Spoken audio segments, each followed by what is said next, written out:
June is Disaster Preparedness Month as well as Road Safety Month.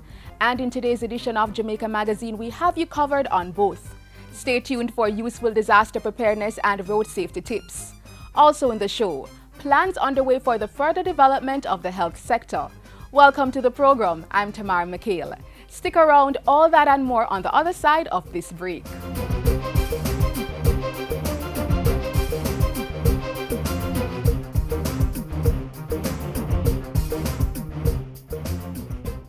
I am your child. I am Your child. I am your child. I am your child. I am your child. I am Your child. I am your child. I am your child. No child is just your child. No child is just my child. Every child is Jamaica's future. Every youth coming like Amaya. We must do better. They are all our children. I am your child.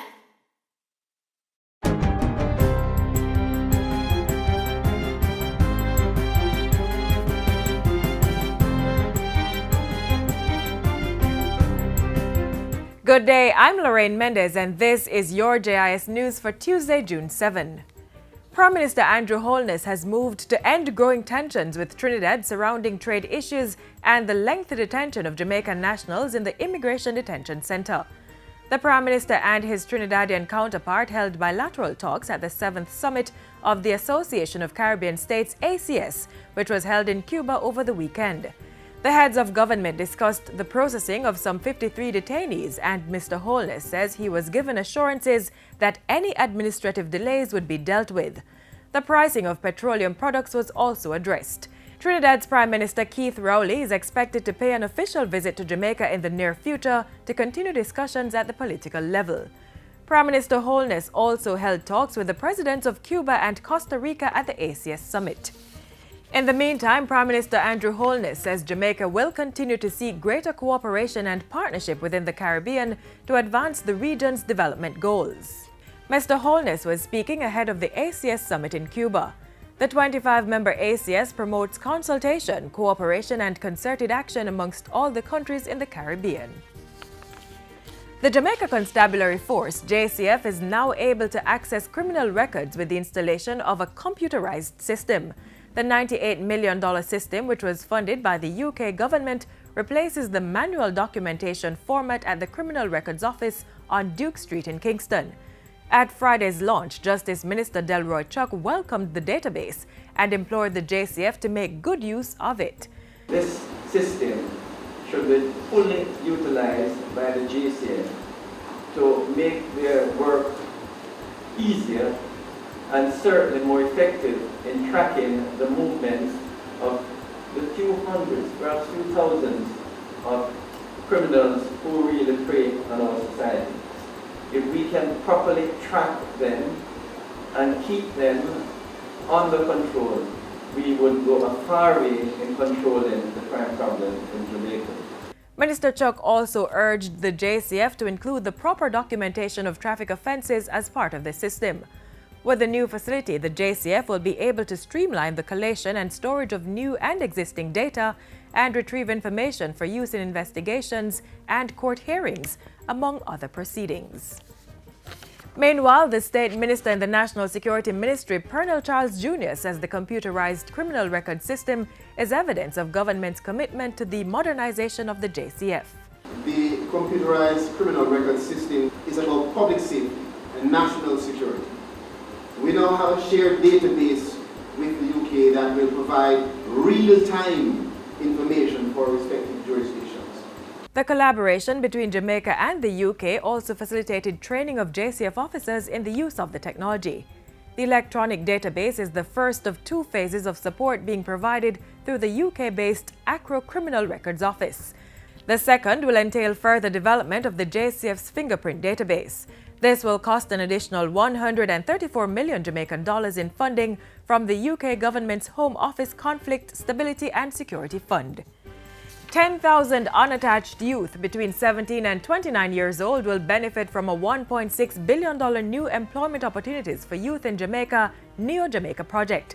The project is being spearheaded under the Youth Upliftment Through Employment Youth program. It's an initiative of the private sector organization of Jamaica with inputs from several partners, including the Ministries of Labor and Social Security and Science, Energy and Technology. The Neo Jamaica project was launched by youth patron Governor General Sir Patrick Allen during a ceremony at King's House last Friday. This pioneering alliance in which businesses, government and civil society join forces to provide resources, knowledge and capacities in order to implement efficient and sustainable youth employment solutions is one of the applications that we know fully well will help to fix what is wrong with Jamaica. Minister of Education, Youth and Information, Senator Ruel Reid, also endorsed the initiative.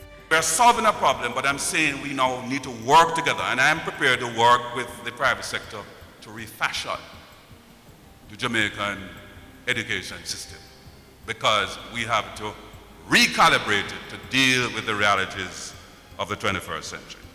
The Neo Jamaica project is to run from 2016 to 2018. It's being jointly funded by the Inter-American Development Bank's Multilateral Investment Fund and local stakeholder partners. It will provide participants with vocational training and job placement opportunities.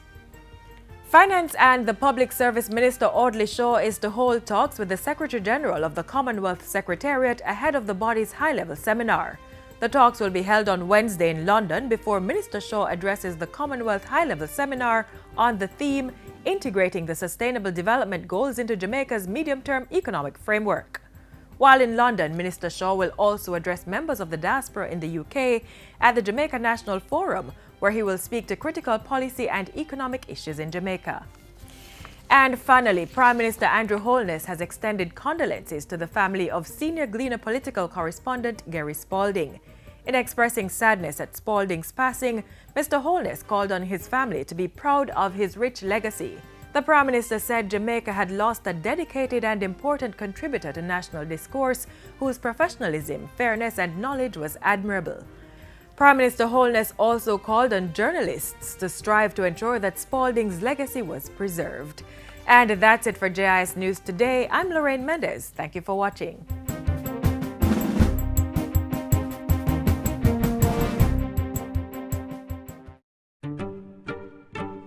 They were heading home, playing in the streets just like they always did. When I'll see you again. My name is Sheldon Bell. I barely survived.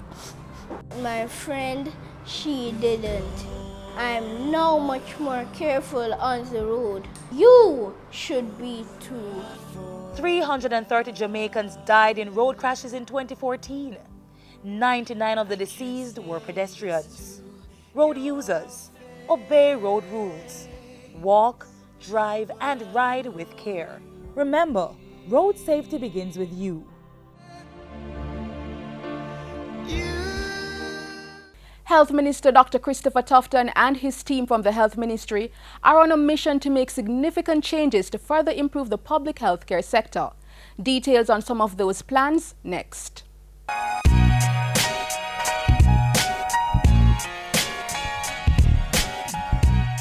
The government is on a mission to accelerate plans for a major overhaul of the public health sector. The developmental changes will take place over time, guided by ongoing periodic reviews of the healthcare system. I see my job as Minister of Health to review the process, to preserve what works, and to see to what extent we can enhance and improve where the challenges exist. So the Health Ministry will be working speedily to complete preparation of a 10-year strategic development plan for public health and public health administration. A $250,000 financing agreement for crafting that plan was signed with the IDB and the PIOJ in November 2015. The World Bank is funding another initiative to explore costs and benchmark costing associated with healthcare delivery in various areas. I'd like to get a feel for whether or not, even with the limited resources, we are spending optimally at the different levels of administering healthcare. The reviews, I'm hoping, over the next 3 to 6 months will at least help to point us in a direction as to where we need to go as it relates to improving the system. The ministry is also looking to improve its human resource management and will be examining the United States, UK, and Canadian systems to help in that process. I'm not suggesting that we can adopt in a wholesale way any system to Jamaica, but it's worth examining, and it points to some of the variables that we need to consider and will be considered as we embark on this process of review. As a policy, preventative healthcare is to be promoted alongside curative treatment. That means equal attention is being paid to addressing non-communicable diseases such as heart attack and stroke, communicable illnesses such as viruses. The link between primary, secondary, and tertiary healthcare is also being strengthened. The primary healthcare system will play a significant role in delivering the services closer to where people live, reducing the load and waiting time at hospitals. We've asked for time and motion studies to be done in a number of the hospitals, starting with the emergency rooms, accidental emergency. There are a number of reasons why people wait, of course, diagnostic services, etc. But I wanted to start there to try to see to what extent we can reduce that waiting time. As part of that process, community clinics are being upgraded and equipped to meet the needs of patients. At the same time, government has identified the 6 most overcrowded hospitals, and they will be used as prototypes to test a system for reducing waiting time in secondary and tertiary health facilities. They've identified the 6 most crowded or overcrowded hospitals. We've identified the clinic that is closer to that hospital. And we're embarking over the next 3 months on grading up those clinics. Expanded opening hours, improvements in some of the infrastructure, improvements or additional personnel.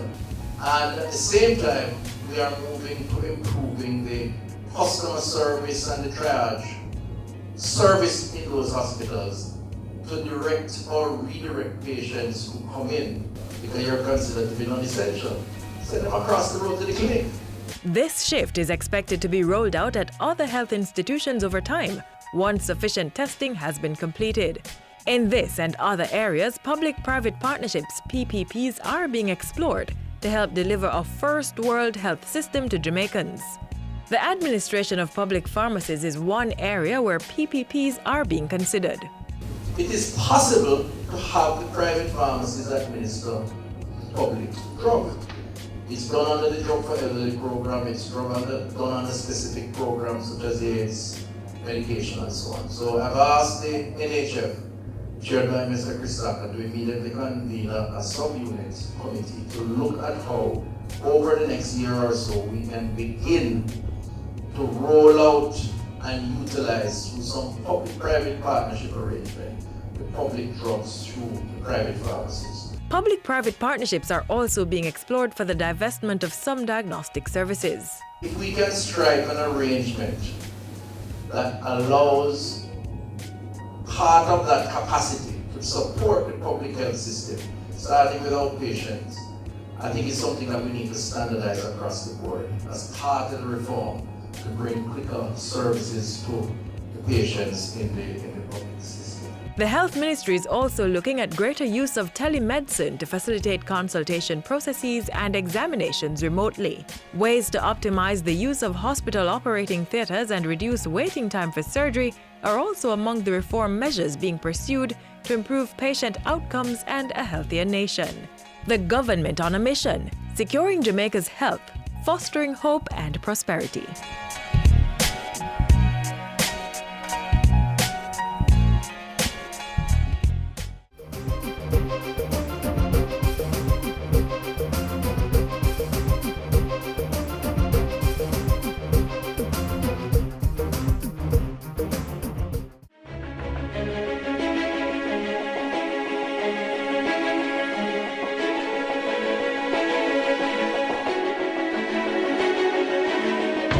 Developmental planning must precede construction. Risk analysis must inform all our actions. Codes must be adhered to.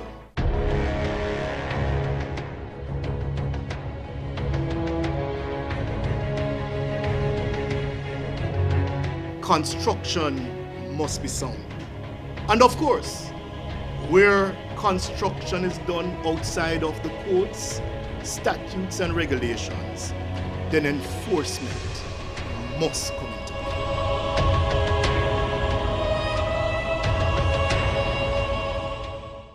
As you heard earlier, June is also Disaster Preparedness Month. The theme for the month is plan, strategize, prioritize, disaster impact can be minimized. Natural disasters such as hurricanes and earthquakes are unavoidable. However, if we are prepared, we'll be in a better position to deal with those and other natural disasters when they strike.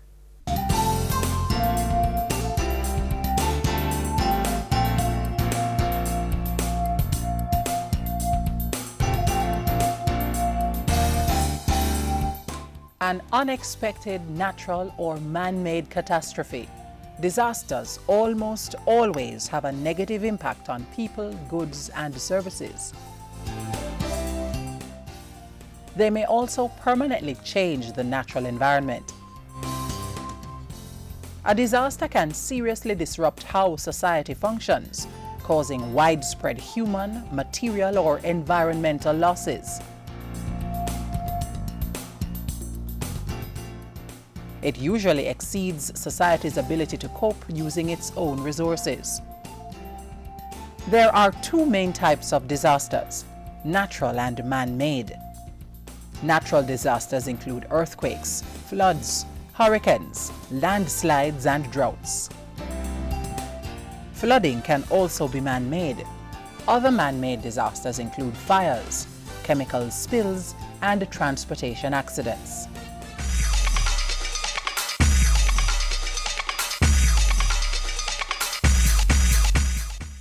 Damage by disasters is sometimes immeasurable and may vary depending on the geographical location, climate, soil type, and degree of vulnerability.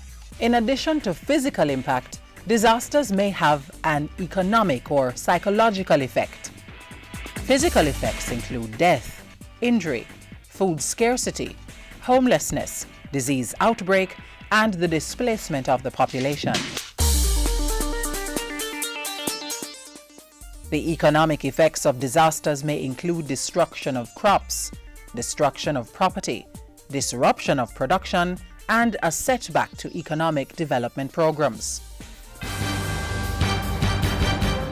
The psychological effect of disasters may include the loss of spirit and low morale among citizens, the trauma of displacement, and the loss of faith in the future.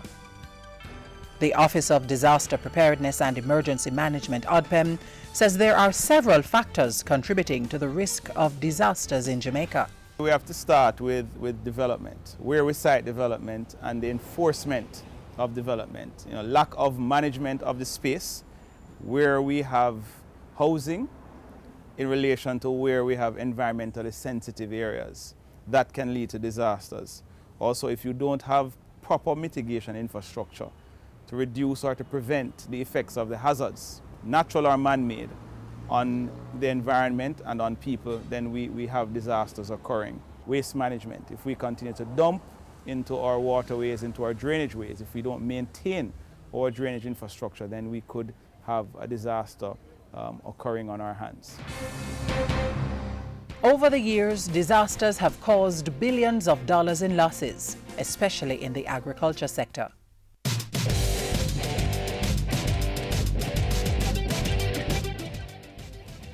So how can we minimize the impact of disasters on life and property?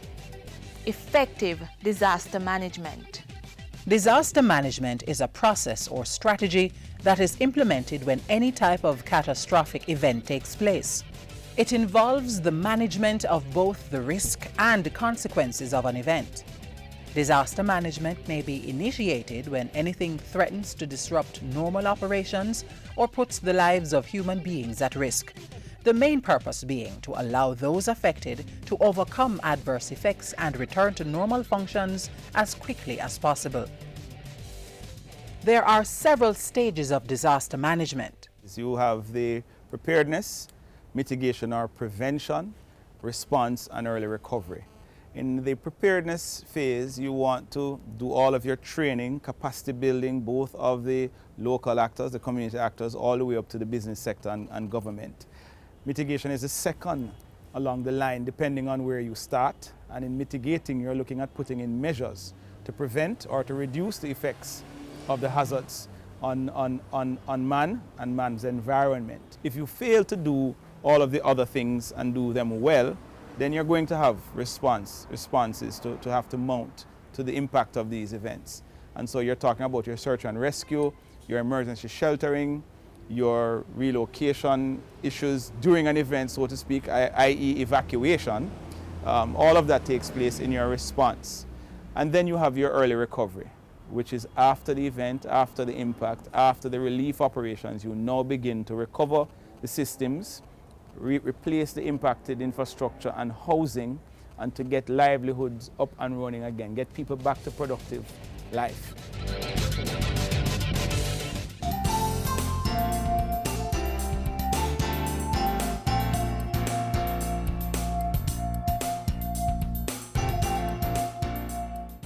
Okay, so you just heard some of the things we can do to manage various disasters.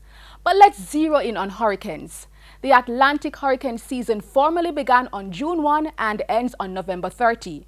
Do you have a hurricane kit? And if you do, what should be in the kit? Timely reminders from our friends now, Outer Road.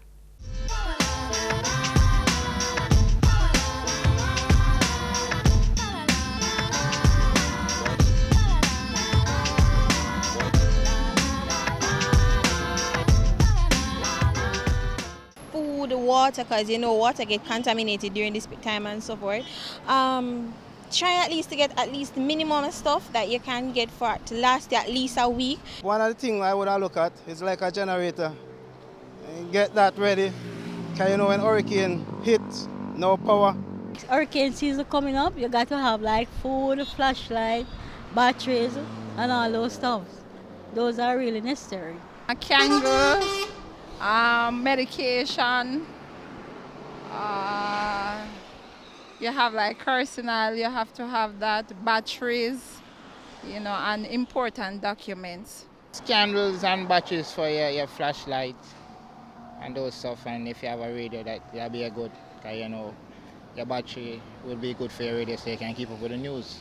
Flashlight, battery, water containers to store water, canned food, medical supplies, because if you're sick, you know, you have a certain illness, you should make sure you have enough medication. When hurricane season, well, like people prepare like them food, them matches, them lamp, them kerosene.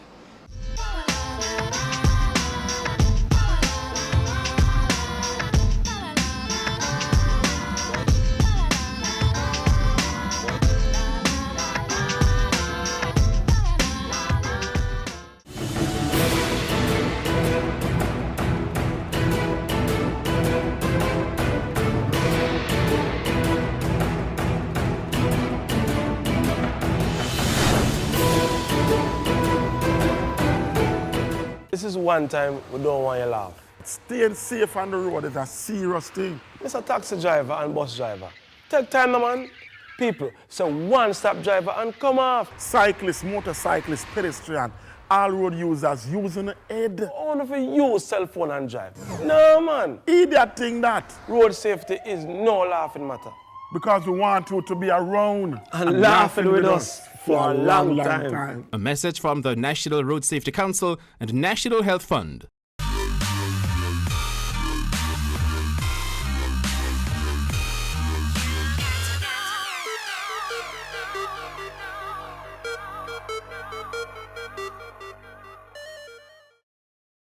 We cannot overemphasize the need for all of us to exercise caution on the roads. Drivers, better late than never. And pedestrians, be sure to look left and right before crossing the streets. As adults, we need to ensure that vulnerable groups like children know the rules of the road. Their safety is a priority.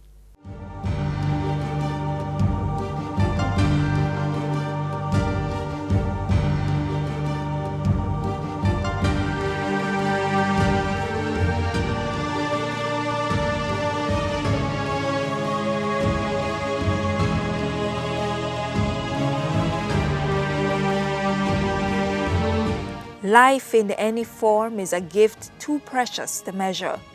The birth of brand new possibilities and exciting potential for whatever. For those at the early stages of this journey, it is expected that the ones who are older, those in positions of guardianship, will take the steps necessary to ensure their safety in all areas, not least of all as they travel from one destination to another. I think every single adult who is a driver has a tremendous responsibility, not only for the safety of children, but the safety of other drivers, pedestrians. Driving comes with a tremendous responsibility, and it's up to you to remain alert, particularly when it comes to children. We are their guardians.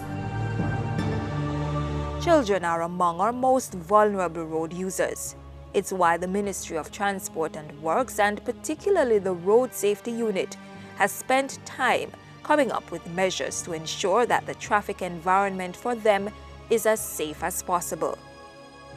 The law comes down very heavily on the side of children when we act irresponsibly, and as a result they are injured. Laws like the Road Traffic Act, the Child Care and Protection Act, and the Protective Devices legislation speak to the issue in some way.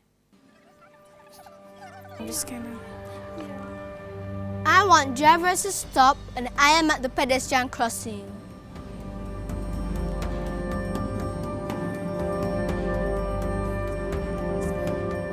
Drivers who ignore the prompting of a traffic warden to stop before reaching the place where children are crossing or seeking to cross, or who put the vehicle in motion before the children have completely crossed the road, commit an offense under the Road Traffic Act. The Ministry of Transport and Works is also doing its part to ensure that pedestrian crossings are maintained, sidewalks are provided, and appropriate signs are installed, including at designated school zones. I think parents really need to ensure that children are trained as to how to cross the road.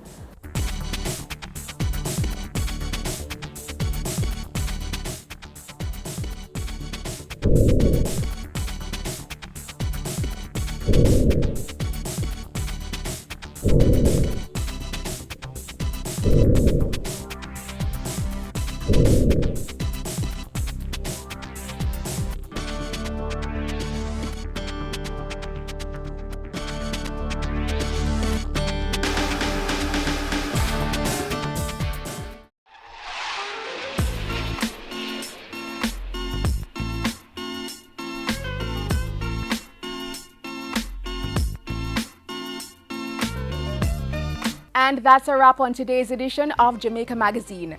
Hope you found the show as informative and edifying as we did. Share your feedback by sending an email to jamaicamagazine@jis.gov.jm. You may also keep up to date with the latest information through our website, jis.gov.jm, and our social media platforms. I'm Tamara McHale, and this has been Jamaica Magazine. Thanks for watching.